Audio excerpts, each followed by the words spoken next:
care of yourself and each other. Good night.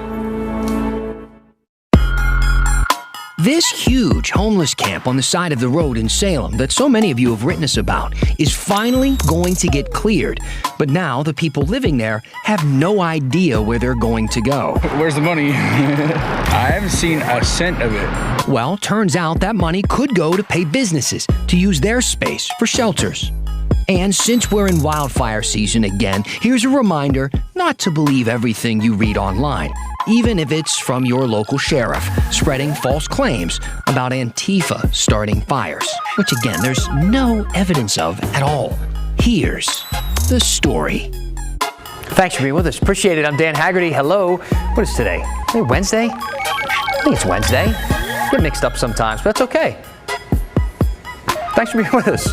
All the ways to communicate with us at the bottom of your screen. So you can email us at thestory@kgw.com, or you can hit us up on Facebook, Instagram, or Twitter using that hashtag HeyDan. And I hope you do tonight, because I want to talk about this first issue, and I think you might want to weigh in. I want to start by discussing the Ds today, the Democrats in Oregon, who pretty much call the shots, right? And this conversation that I had recently with Senate President Peter Courtney that I honestly was not prepared for. I mean, I was prepared for it, but I guess I just wasn't prepared for where it went. Let me explain. So he reached out to us and wanted to talk about the end of the session and how that all went, which is a pretty standard thing. And I figured that we'd chat about it for about 20 minutes. But the conversation took a turn. And it felt less like an interview at some points and more like I don't know really, you be the judge. I'll start with this first bit that kind of floored me when, again, the Senate president of the Democratic Party that has a near supermajority to do almost anything they want in this state told his son, who lives out of state, that he wouldn't want him moving here. I think what you want from me is to tell you it's going to be all right, especially because of your two sons. Well, I just visited one of my sons in Salem, Montana, and he has 3 grandchildren. My wife and I went back, and I'm looking at Emmy, I'm looking at Zaley, I'm looking at Noah. And, I'm wondering, I told him don't leave Montana because I have this view that it's more simple there. I just feel like, what a thing to say that someone who has dedicated most of their life to the betterment of this state has told your son, who's in Montana, that you wouldn't want him moving here. That has to be a sad realization for you. Well, Oregon's not what it was when I moved here in 1969. Oregon was a much different place than it is today. And I think if you could say that's not a poor statement I made. You have no idea. Salem, where it was then, where it is now, Portland was probably one of the. I always said, given its size, there's no city comparable to Portland, Oregon. It's the greatest city in the world in terms of its size, comparably. There's never been a city. Tremendously good decisions were made by former city councils and mayors. Its location is extraordinary. I don't think Dan could say, I don't know how long Dan, his wife, and his children have been here, but I'm not sure that he could say it's the same thing today as it was when you moved here. I don't think you can say that. And that makes me sad. Not exactly a ringing endorsement. Now look, we just finished a session, and that is really tough work, and it's been a tough year, to say the least. But I will say this, I do talk to people, and I've heard from several people in the political world, connected and elected, that the atmosphere in Salem was and is toxic. And in their opinion, most of them, telling me it's never really seemed as bad as it is right now. They say people simply just don't like each other, and in many cases will not work together. The value of compromise is no longer considered valuable. The value of working, of understanding that you cannot be a public official if you do not have the ability to talk and work with and painfully compromise with someone who thinks very differently than you. That is no longer considered a value. It's nice on your programs. You say it all the time, working together. But the fact is that is not rewarded now. That is not rewarded. I know what I'm talking about. Now, you might be saying, look, yeah, I know, Dan, that's politics, man. Why does that really matter, this reluctance to compromise? It's always been around. Well, Because when the problem is like this, like what we're experiencing here, it only really compounds, for instance, maybe with redistricting. See, lawmakers will redraw the district line soon, and they will add a new congressional district. Now, it's a little complicated. I know it's boring political stuff, but it is a huge deal in terms of representation. A lot of Republicans, for instance, they think that the maps have been drawn unfairly over the years, and that the way that those maps are drawn have given Democrats more power than they deserve. Now, I can't say if that's true or not, but Democrats certainly do have most of the power. For instance, Democrat Peter Courtney, who just got to pick the Senate, the people in the Senate who will redraw the map. And while he could have made that committee an even split of Democrats and Republicans, he chose to stack the deck with Dems. Why didn't you make it equal on both sides?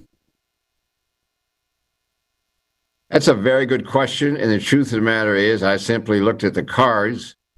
And the question is, the numbers were such on my side, Democrat, Republicans, I was concerned that if I made it equal, the Democrats would dig in over here and decide not to play.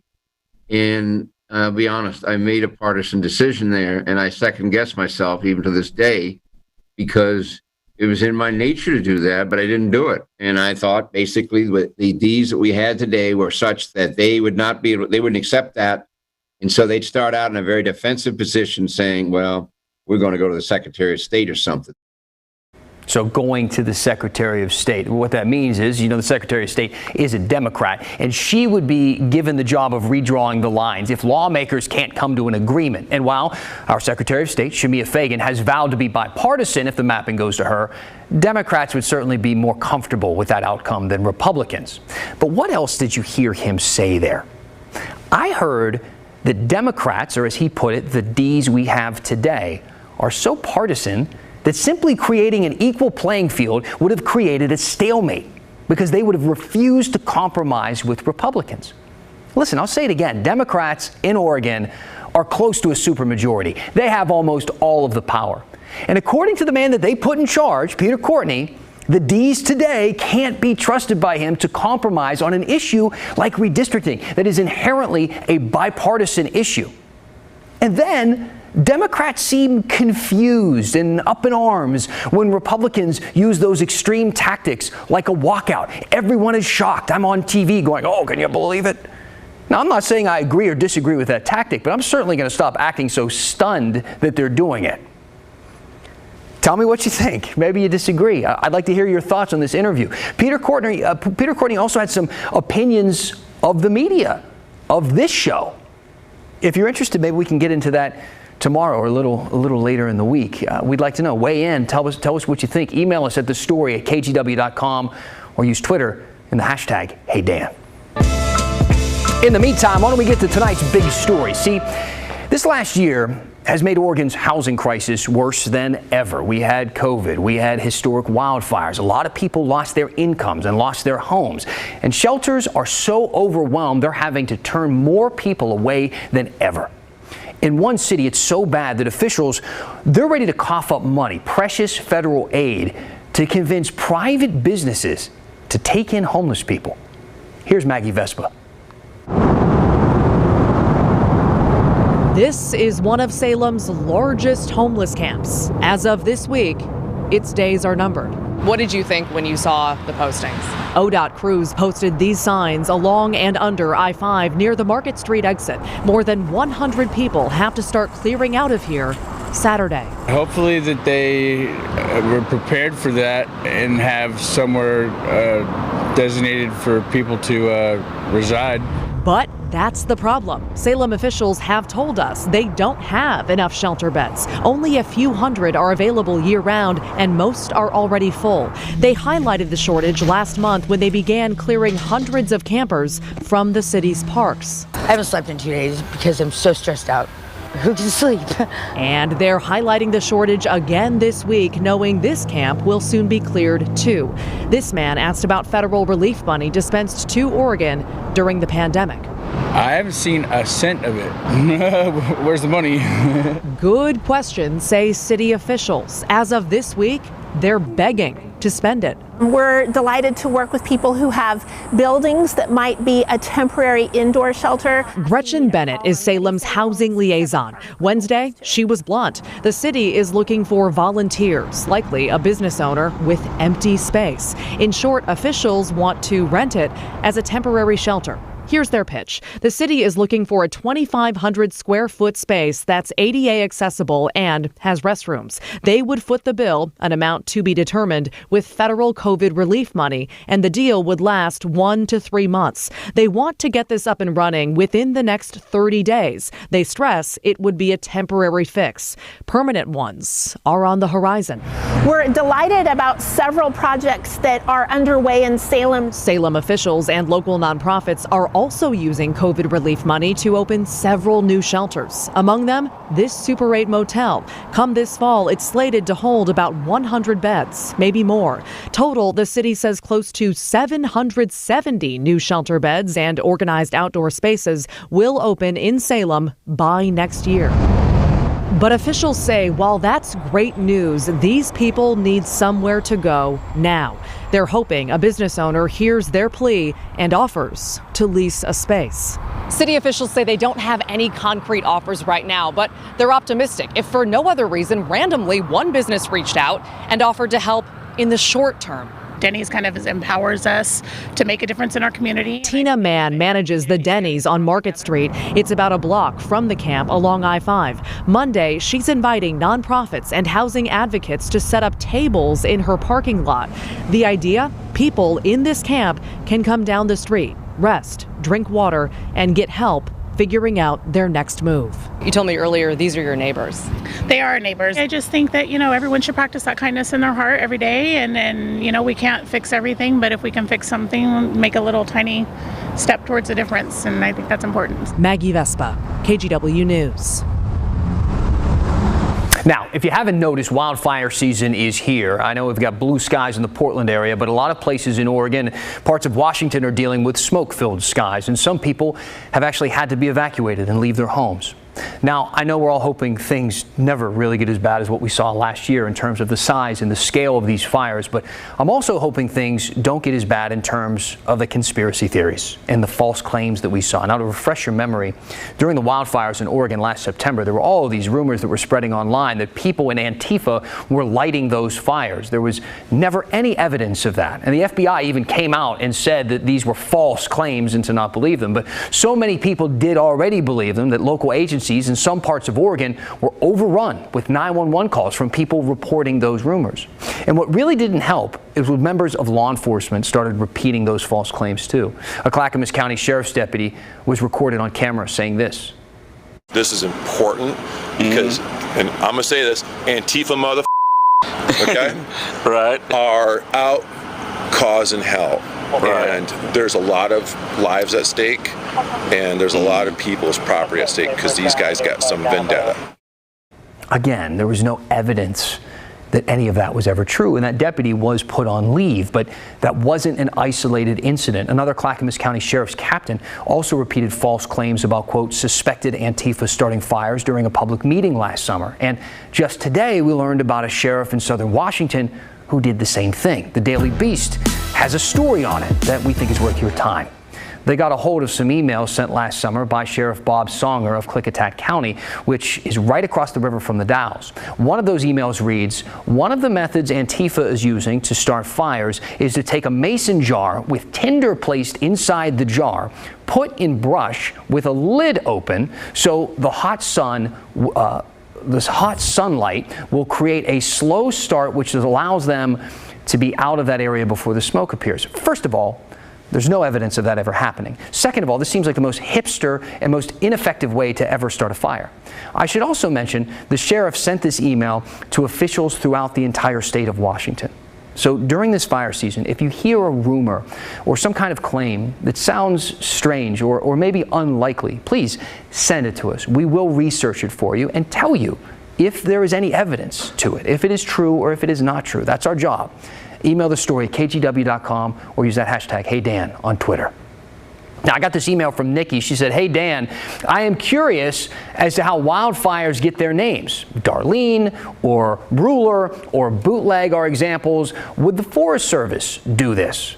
There are some pretty interesting names," which it's a good question. I know people are curious about that. So in most cases, a wildfire gets its name after something simply that is nearby, like a landmark or a street or a river. And usually it's named by the local officials. So either the dispatchers who send the first fire crews to that fire or the crews who respond themselves. So you mentioned some of the fires burning right now in Oregon. If you look at the location of the Darlene fire, for instance, in La Pine, you'll notice it's burning right by a road called Darlene Way. So that's how it got its name. If you look at the map of the Buhler fire, it's burning south of Detroit, and nearby we found a stream called Buhler Creek. The namesake of the massive Bootleg fire in southern Oregon is a little bit harder to pin down on the map, mostly because it's so big. It covers this massive area, more than 200,000 acres right now. And we checked with the Forest Service on the name since they're now managing this fire, and they told us that the fire got its name after a spring in that area called Bootleg. Like I said, it's usually up to the local crews or officials to come up with the name, and sometimes they have a hard time doing that. Case in point, the Not Creative fire that burned in Idaho back in 2015. The story goes that the crews on scene had already responded to so many fires that summer that there weren't really any landmarks nearby, so they couldn't come up with a good name, so they went with Not Creative. Mayor Pete, Secretary Buttigieg, swung through Oregon today to talk a little infrastructure. The truth is we can do this in a way that doesn't add to the deficit and doesn't hit most Americans just by getting corporations and the wealthy to pay their fair share. When the story continues.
Hey, welcome back. I always go through questions and comments during the break. I'll address a few of them at the end of the show if we have some time. Keep using that hashtag HeyDan. I also want to remind everybody about our Hey Help campaign. This week, we're asking you to consider donating to Friends of Trees for this week's Hey Help campaign. They've planted thousands of trees in neighborhoods throughout Oregon and Southwest Washington and have restored some natural areas. And if you donate, if you'd like to, you can just open up the camera on your phone, point it at the QR code on your screen. You can also go to kgw.com/heyhelp. And once you're on their donation page, just select KGW in the drop-down menu that says, "How did you hear about us?"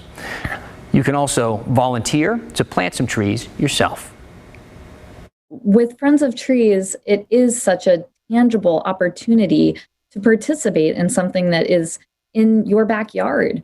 Whether it is that you want to go to a natural area and plant a native species along a riparian area, you could come and plant and do that with us, or planting a tree within a neighborhood in an area where you've seen that would be a great spot for a tree over the years. Here's your opportunity to do that.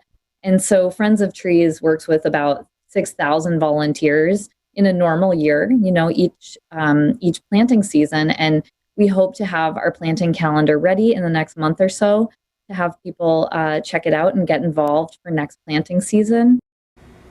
Here's that QR code again. We're calling it a micro donation drive, so feel free to give any amount you'd like, no matter how small. You've probably heard a lot about the president's vision for overhauling America's aging infrastructure. It's his top priority, and two bills investing in both physical and what the president calls human infrastructure are entering a critical time in Congress. So the president sent his transportation secretary, Pete Buttigieg, on a 3-state tour to talk up his plans, and his first stop was here in Oregon. And our Laurel Porter went down to Springfield to meet with the secretary for a one-on-one interview and talk about this plan and what it means for us. Well, Pete Buttigieg, a lot of people know him as Mayor Pete, the former mayor of South Bend, Indiana, and a Democratic presidential candidate in the 2020 election. He joined President Biden's cabinet as transportation secretary in February. And today he joined Oregon Congressman Peter DeFazio in Springfield and Eugene. DeFazio represents that area and is also the chair of the powerful House Transportation and Infrastructure Committee. The two toured the zero emissions electric bus fleet at the Lane County Transit District. They even took a spin getting behind the wheel of one of the buses. They did a pretty good job. I was on board with them. And I had the chance to sit down with Buttigieg to ask him not only about a bipartisan infrastructure package that deals with physical infrastructure like roads and bridges, electric vehicles, but also a much larger $3.5 trillion bill that includes social safety net programs like universal pre-K and free community college, something the Republican Party opposes. But Buttigieg isn't giving up on getting their support. The idea of paid family leave is something that the vast majority of Americans, Democrats, Independents, and Republicans, think we ought to do. We're one of the very few countries in the world, rich, poor, or otherwise, that don't. So whether we're talking about paid family leave, community college, pre-kindergarten education, or several other things, I'm not willing to give up on the idea that Republicans should vote for it. Now, that being said, so far, there's not a lot of support on the other side of the aisle. So, I'm not an accountant, but $3.5 trillion is an intimidating sounding number. They already have about $600 billion allocated for the physical infrastructure plan. So how do they plan to pay for all of that? That really is the big question, isn't it? And a sticking point for Republicans on this bigger package that Democrats want to pay for with the hike in corporate taxes. When I asked Buttigieg about that, he said he supported that tax increase. He says corporations are paying less now than during most of his lifetime. But he also said the president will keep his promise that Americans who make less than $400,000 a year won't pay any new taxes. Especially because you don't have to fund this vision, even though this is very ambitious. Again, getting everybody paid family leave, getting childcare, and then in the transportation area, all the things I talked about, roads, bridges, airports, you name it. The truth is we can do this in a way that doesn't add to the deficit and doesn't hit most Americans just by getting corporations and the wealthy to pay their fair share. That's how much has been taken off the table in this period of exploding inequality. And again, most Americans actually think we ought to do this. Buttigieg says we can't afford not to do this. He said Americans pay what he calls an invisible pothole tax every day for damage to their cars from inferior roads. He says it's unacceptable for the richest country in the world. And you can see my complete interview with Secretary Buttigieg coming up Friday night at 7 o'clock on Straight Talk. I look forward to it. Thanks, Laurel. Thank you, Dan. All right, let's count some vaccines right now. More than 2.51 million Oregonians have gotten at least their first dose, according to the CDC. And that works out to be 59.6% of our total population. Okay, so that's the percentage we're counting now. That includes all kids and adults, even though kids under 12 aren't eligible to get the vaccine yet. We understand that, but we still want to give you at home an idea of how much of the entire state is getting vaccinated against coronavirus. In Washington, more than 4.76 million people have gotten at least their first first dose, according to the CDC. That works out to be 62.6% of Washington's entire population. Okay, keep sending in your questions and your comments with the hashtag #HeyDan. I'm going to read a few when we finish the story next.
A lot of people weighing in on the Peter Courtney interview, and I'm going to get to some of those comments here in just a second. First, I want to remind you about this humongous QR code that we have behind me. This is taking us to the newsletter. So if you hold up your phone, the camera on your phone, it'll take you to our newsletter. So once a week, we send out a newsletter that kind of gives you all the highlights from the week. I know you can't watch every single night. We put some other stuff in there that we didn't have time to kind of fit into this show. It's always pretty interesting. If you're a fan of the story and you're interested in our kind of work or you'd like to share it with some of your friends, that's a great way to get kind of in touch with what we do throughout the week. Now, Marty wrote me this email tonight, Democrats versus Republicans. And Marty said, with the huge political division already in this country, you are certainly doing your best to enhance the division here. Why don't you try to do some positive reporting? I'm sick of your negativity. That is all you talk about. I realize revenue is dependent upon ratings, and for some reason, some broadcasters think negativity brings viewers. Sorry, but your reporting reminds me more of cable's Fox News than good journalism, changing channels. Well, hopefully you haven't changed yet, because I'd like to address your comment, and I certainly understand the emotions that you feel, because I don't relish in this type of reporting at all. But what we try to do is educate you on the reality that we see in places that you typically wouldn't have time otherwise to see. I doubt you speak to Peter Courtney that often, because you have your life to lead. So we talk to him for you. And when you have the Senate president saying that the state is in such disarray in his opinion, and the future is so dismal in his opinion, that he's telling his son to stay in Montana and not move here, that's not me creating negative news. It's informing you about the opinions of the top Democrat in the state. Take what you heard and create your own opinion on it, and then use that to inform the way you vote. That's what we're trying to do. I'm not trying to make people feel bad about their state or anything like that. This is an amazing place to live, because we have amazing people here who do see what the future can be. We just want to inform them and educate them in a way that they can, in an educated way, pursue that. So please, don't change the channel. But if you do, good luck to you. Thanks. We'll see you tomorrow.